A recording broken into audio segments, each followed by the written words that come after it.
To calm the water flow and reduce the splash of your Castillo fountain, start by reducing the flow adjuster on the pump to its lowest setting.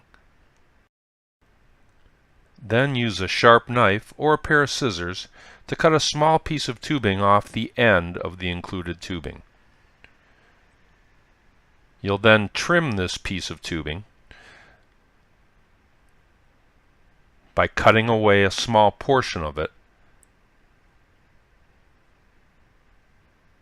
so that you're left with about 3/4 of the tubing.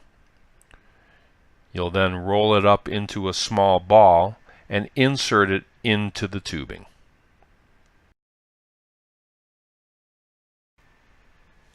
This small adjustment will restrict the flow from the pump and calm the water flow.